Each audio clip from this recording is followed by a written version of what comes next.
A doctor at a Los Angeles hospital had just cleared one of the Nets players to travel with the team, but Timmy Walsh knew something wasn't right. Call it a trainer's intuition, built on over 3 decades of experience. "I saw what I saw," Walsh said. "I'm not taking him on a plane." What Walsh witnessed earlier that night was Mirza Teletovic, a forward with Brooklyn, struggling to breathe during a game and pleading for help. By the time they reached the hospital, Teletovic had calmed and the symptoms subsided. But Walsh wasn't satisfied with an undiagnosis. "My gut told me he's not okay," Walsh said. "I know the ear doctor is saying he's okay, but something's not right. So I said, if they don't want to do a CT, I'm going somewhere else to get one." Walsh's persistence resulted in that CT scan, which uncovered multiple blood clots in Teletovic's lungs. Under those conditions, a plane ride to the next game could have hastened a pulmonary embolism. Instead, Teletovic was administered blood thinners, the clots dissolved, and he's currently enjoying his 6th season in the NBA. "He could have gotten on the plane and he could have actually former Nets coach Lionel Hollins said. It wasn't the first time Walsh potentially saved a life during his 32 years as an NBA trainer. It wasn't the last time, either, before he was unceremoniously dumped by Nets GM Sean Marks prior to the 201,617 season. But the Teletovic story underscored the characteristics that defined Walsh as a trainer: alert, engaged and, above all else, trusted by his players. "More than anything, I think this job is more about the personality and the person who you are. And it's who I am," Walsh, 55, said. "I've spent my whole adult life helping people and giving, and I'm fine with it.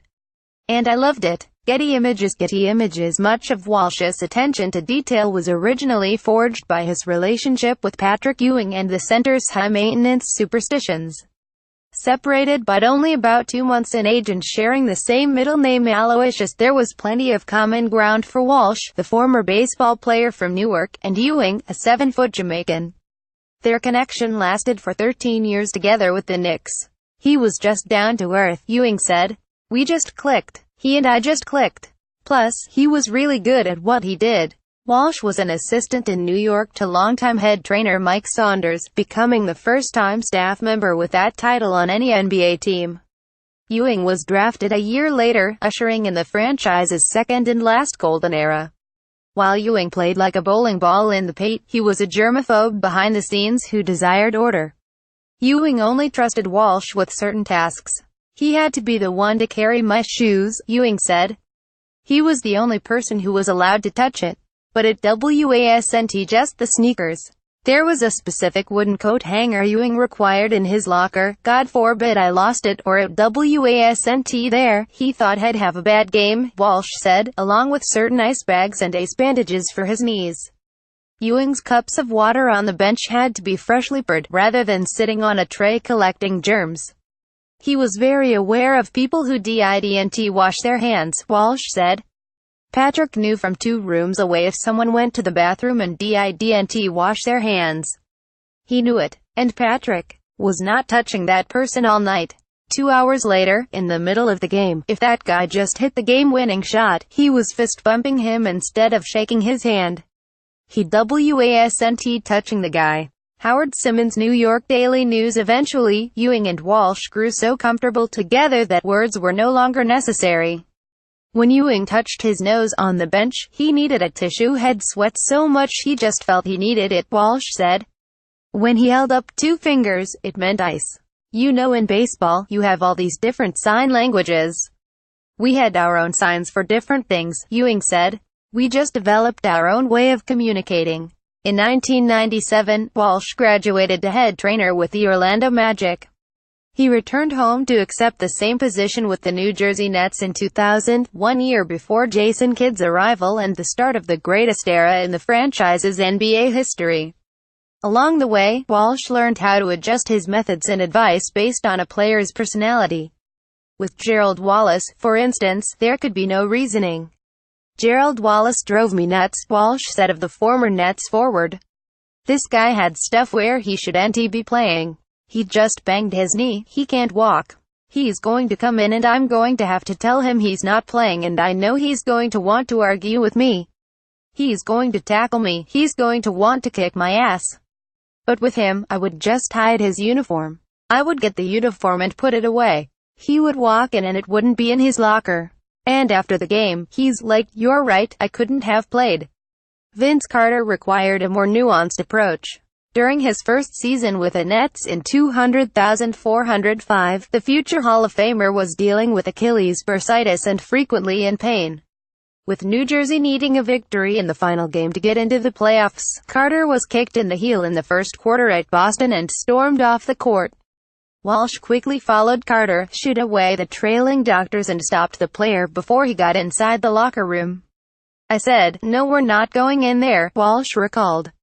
"I said, Vince, if we go in there, you're going to cut the tape off and put ice on it and you're done. I said, right now is when heroes are made. We're going to go out there and take a minute, let this thing calm down." Bill Kistroon, Associated Press. Walsh convinced Carter to run through the hallway until he felt comfortable. Carter returned to play 44 minutes and score 37 points in the Nets' victory. "Timmy was very good psychologically with guys," former Nets president Rod Thorne said. Probably 5 or 6 or 7 times during the course of the year, Carter got some sort of injury and he would go off the court like he was about 2 minutes from expiring. And Timmy would go back and work with him and he would come back and play great. "I think a big part of training is understanding your players and how you deal with different players.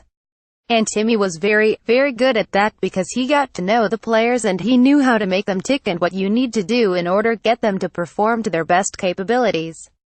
Getting to know players went beyond their injuries, treatments and equipment preferences. A trainer's job in the 1990s also meant I'd have to retrieve spare pants, as Walsh did after Pat Riley's were ripped during a brawl against Phoenix, or retrieving a backup jersey when a uniform was torn. "We were always preparing for that," Walsh said. "And for all traumatic occasions. There always was the sense you were the priest, the rabbi, the bartender, and psychologist. Sometimes that involved covering up an innocent mistake, like when Courtney Lee, formerly with the Nets, went to the wrong arena for a home game. Lee calls me and says, 'I'm at MSG. There's nobody here,'" Walsh recalled. "I say, that's because the game is at the Izod Center." Although Lee arrived late after commuting back through the Lincoln Tunnel, he still made the pre-game team meeting and nobody knew about the snafu. Walsh had hidden his jersey in the X-ray room so it would be assumed Lee changed and was warming up. "Rather than fighting rush-hour traffic, I would never lie for a guy," Walsh said. "If the coach asks me directly, I'm not going to lie. But you take care of these guys. Then they take care of you and appreciate it." Ken Goldfield for New York Daily News. Other times, Walsh was more of a therapist, or a consoling friend. While a trainer for the U.S. national team in 2003, Walsh happened to walk in on Karl Malone sobbing near his hotel room. For the next 8 hours, Walsh helped Malone deal with the death of his mother due to a massive heart attack. She was just 64. "He literally just found out," Walsh said. "So now I'm like, okay, this man needs me here." Counting the Teletovic diagnosis in LA, Walsh potentially saved 3 lives in a span of less than 2 years. The most well-known instance was reviving assistant coach Jim Sand on the practice court following a heart attack. That story had only previously been told from Sand's perspective, about how he collapsed on the practice court and was on my way out. Walsh said he was actually in another room when a colleague rushed over with the news. "I run out. Sure enough, he's lying there, face down," Walsh said. "He's breathing but he's struggling, gasping for breath, like right before he's going to stop breathing. So I turn him over. He has a cut on his forehead and he just stops breathing." Walsh then performed CPR and shocked Sand with a defibrillator. Nearly 3 years later, and now with a stent in his heart, Sand is still an assistant coach with the Raptors. For the sake of privacy, Walsh didn't want to reveal the identity of the third beneficiary of his life-saving work, only that it involved a player in bad shape lying next to his bed in the hotel room. Still, the story was known throughout the NBA community and Walsh was honored as the league's Athletic Trainer of the Year for consecutive seasons. "Everything's always worked out and I knew what to do. I've trained for this. I've always, in my mind, say, Be the calmest person in the room and do what you have to do. Tony DeJacob. About a year after receiving his second straight award as the best trainer in the NBA, and third overall, Walsh was unemployed. After 16 years with the Nets, becoming the longest tenured person remaining on the basketball staff, Walsh said he didn't get much of an explanation from the new GM about why his contract wasn't renewed. Marks, according to Walsh, said he was going with a different skill set a trainer, without elaboration. Was I angry? I had my moments. I thought, and still think, and know, that I gave everything I had to the organization, Walsh said. But I had to respect the fact that my contract was up and they wanted somebody else. Marks promoted Walsh's former assistant, Lloyd Beckett, to head trainer. But more important to the hierarchy, Marks hired a former member of the Navy SEALs, Zach Weatherford, to be the head of the performance team. The organization's emphasis was placed on rest, to the point that Marks was singled out by former Commissioner David Stern for taking that trend too far. If the new direction was meant to prevent injuries, the moves backfired. In the 2 seasons since Walsh's departure, the Nets have been pummeled by debilitating problems involving their 2 best players, Jeremy Lin and D'Angelo Russell, along with several injuries to other key players. They also have the worst record in the NBA since Walsh left, and, in a telling move, Lin decided to conduct his rehab at a private facility away from the team. While bothered by the way it ended, Walsh said he's neither bitter nor anxious. He turned down a few opportunities with college programs and resurfaced in his field at Sports Care Physical Therapy, where he is the vice president of sports medicine. The CEO of the business, Ron Lombardi, sold the position to Walsh as more conducive to the trainer's family life. Walsh has enjoyed that benefit. For a stretch there, I wasn't home for Thanksgiving for 12 straight years, Walsh said. My son's first 11 years of his life I never spent Thanksgiving with him. Still, Walsh isn't ruling out a return to the NBA. He's not looking, but hell, listen. Even if he never returns, Walsh will always have 3 NBA finals, and the gratitude for the lives he saved.